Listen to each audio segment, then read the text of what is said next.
esos costes de transición a la competencia. Es decir, haga las cuentas, ¿no?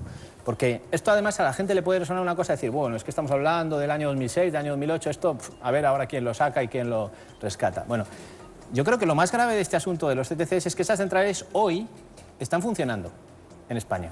Y están funcionando, esas centrales que se benefician de los CTCs y que cobraron de más de respecto a lo que tenían previsto, están funcionando como si fueran nuevas.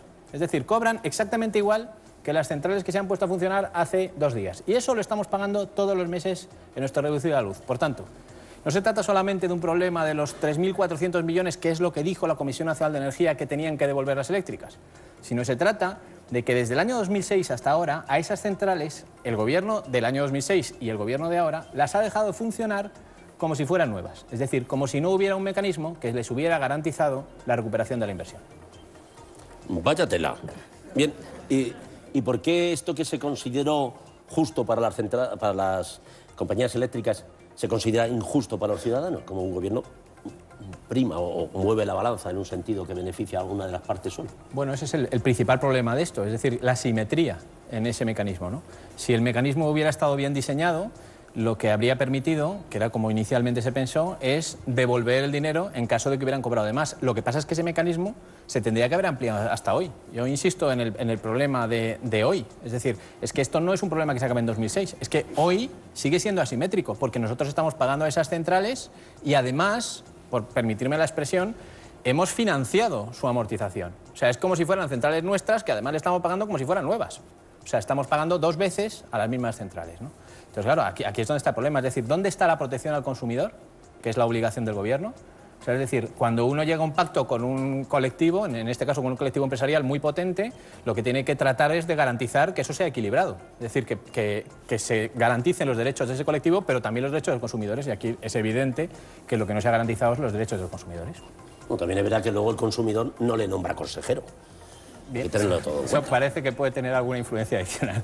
¿Qué responsabilidad tienen sobre este asunto los protagonistas de la querella, Elena Salgado y Miguel Sebastián? Bueno, yo tengo que decir que yo formo parte de una plataforma ciudadana, la Plataforma por un Nuevo Modelo Energético, que fuimos los que denunciamos esto a la Fiscalía Anticorrupción hace algo más de un año, y nosotros no nos limitamos solamente a estos 2 ministros, ¿no? De hecho, ampliamos incluso la denuncia original al actual gobierno del PP, por entender que la prescripción no se habría producido en el año 2010, porque aquí el problema de todo esto es que además ha prescrito la posibilidad de devolver el dinero, ¿vale? Ese es el problema gordo que hay, o sea, es decir, que ahora, por mucho que por la vía penal se pudiera condenar a alguien, es muy difícil que se obtenga el dinero por esta vía, ¿eh? Sí, el dinero nunca aparece. Claro, pero en ningún porque ha caso. prescrito. Ya. Pero también cuando no ha prescrito, pero bueno. Bueno, pero aquí es más difícil todavía, ¿no?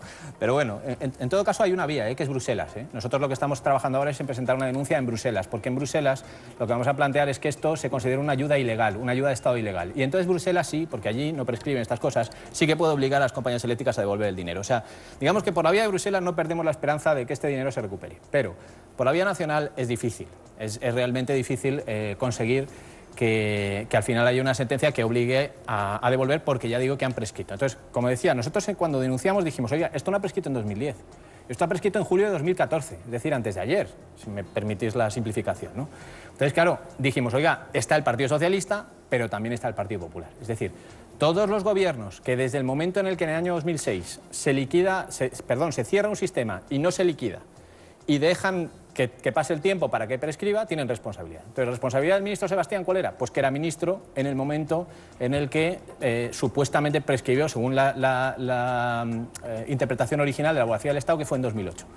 Elena Salgado, ¿qué pasa? Pues que durante la primera etapa del gobierno, la primera legislatura de Zapatero, era ministra de Sanidad y Consumo, que muchas veces se nos olvida lo de consumo, pero es muy importante. Tiene que defender a los consumidores. Entonces lo que se dice es, oiga, usted tenía una obligación, esta que hablábamos antes precisamente de la simetría, usted tenía que defender a los consumidores. ¿Dónde está su defensa a los consumidores? Y el secretario de Estado de Energía, que también está en la querella, por una razón muy sencilla, porque el antecesor de este secretario, el señor Ignasi Nieto, el secretario general, sí que pidió un informe a la Abogacía del Estado diciendo, oiga, ¿yo puedo recuperar los CTCs? Y la Abogacía del Estado le dijo, claro que puede, y debe hacerlo antes de que prescriba. Entonces, cuando este señor se va y viene su sucesor, que es Pedro Marín, el que está en la querella, es el nuevo secretario de Estado el que la deja en un cajón. Y, por tanto, también tiene responsabilidad en la medida en la que no ha actuado para finalmente aprobar una norma que exigiera esa devolución del dinero. Bueno, entonces, si no he entendido mal, todos los gobiernos han apoyado a las eléctricas en lugar de mirar por el consumidor, ¿no es así? Bueno, realmente yo en el tiempo que llevo en el sector, que es algo más de 15 años, no he visto nunca ninguna norma que perjudique globalmente a las eléctricas. Voy a explicar esta frase que acabo de decir, que suena un poco dura. Es verdad que ha habido reformas energéticas, muchas reformas. Durante los últimos 15 años yo he visto muchas. Normalmente cada 2 años hay una reforma, pero siempre son reformas parciales. O sea, siempre se concentran en un aspecto muy concreto, ¿vale? Por ejemplo, en la distribución. Vamos a cambiar la regulación de distribución, o las centrales nucleares, o las hidráulicas, o lo que sea, ¿vale? Las renovables han tenido un montón, ¿no? Bien. ¿Qué es lo que pasa? Que las eléctricas van muy por delante de la legislación. Y como controlan todo el sector, lo que hacen es que se reconfiguran. Esto es como un puzzle. Les mueven una ficha, se mueven todas las demás. Entonces, al final tú miras las cuentas de resultados y dices, oiga, ¿usted ha perjudicado a la eléctrica? Claro, la eléctrica siempre va a decir que sí, que la han perjudicado, pero cuando ves las cuentas de resultados dices, pues no parece que haya sido muy perjudicada. Es verdad que han perdido en tal segmento, pero es que han ganado más en el otro. Esto es una cosa, por ejemplo, que es muy de actualidad estos días, ¿no? Estamos hablando ahora de las subidas del recibo de la luz, de abril, de este trimestre, ¿no? Ahora hace un año de la última reforma del Gobierno, justo un año. Se aprobó el 1 de abril del año pasado.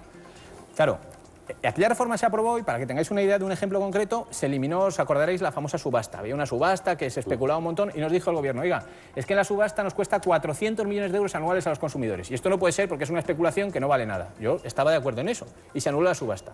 Claro, ¿cuál es el problema? Que si hoy estamos pagando, como ha salido en las cuentas, ahí está un 4% más que el año pasado, después de un año ya de reforma, y pagamos un 4% más, quiere decir que estamos pagando los 400 millones de euros que supuestamente nos íbamos a ahorrar y encima un poquito más. Entonces la pregunta del millón es, ¿a dónde están yendo ahora esos 400 millones? Porque ya no van a la subasta, porque no hay subasta. Pero lo que es evidente es que el sector se ha reconfigurado para seguir cobrando lo mismo que cobraba cuando había subasta, ¿no? Pues este ejemplo es exactamente igual en todo lo demás. No nos